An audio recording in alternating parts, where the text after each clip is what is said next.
सबको शुभोदय। मैं नुसरत हूँ। हम 8वीं कक्षा पढ़ रहे हैं। अब हम परिश्रम का फल के बारे में बोलने आए हैं।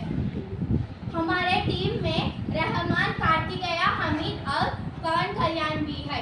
अब मैं घरेलू उद्योग के बारे में कुछ जानकारी बताने आई हूँ। घरेलू उद्योग, होम बेस्ड इंडस्ट्री, वो छोटे व्यवसाय होते हैं घर के अंदर या घर के आसपास। परिवार के सदस्यों के द्वारा कम पूंजी और कम मशीनों के साथ चलाए जाते हैं, जैसे हस्तशिल्पी, मिट्टी से बर्तन बनाना, अगरबत्ती बनाना और कपड़े, खाद्य पदार्थ आदि, जिनका मुख्य उद्देश्य घर की आय बढ़ाना और स्थानीय बाजार की जरूरतों को पूरा करना होता है।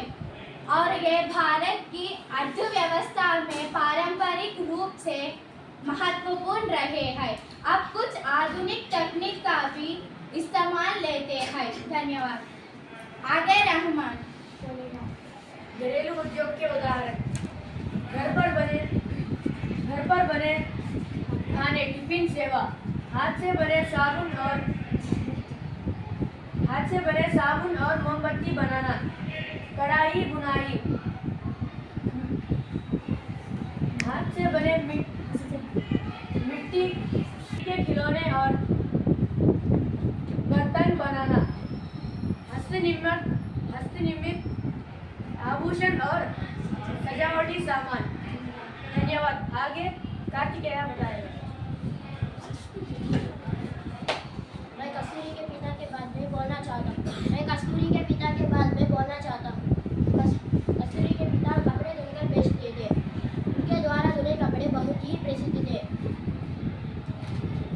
उन परिवार चलने के लिए अधिक समय तक काम करते थे, जिससे उनका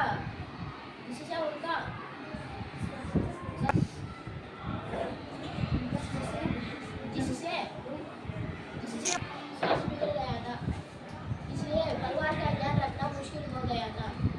अब आगे हमीद और पवन कल्याण बोलेंगे। सबको शुभोदय। आज कस्तूरी बारे में बताने के लिए हमीद और पवन कल्याण आए थे।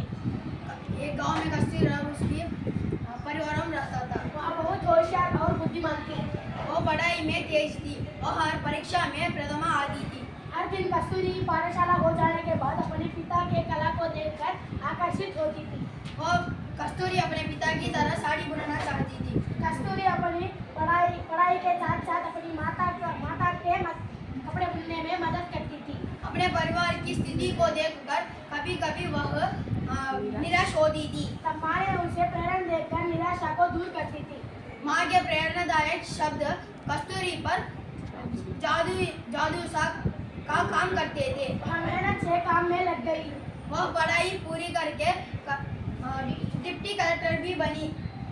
उसने अपने गांव में कार्य शिक्षण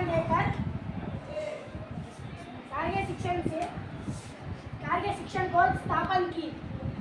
इस प्रकार कस्तूरी अपने गांव की ही नहीं बल्कि देश भर में कई युवाओं के लिए स्रोत बन गई। धन्यवाद।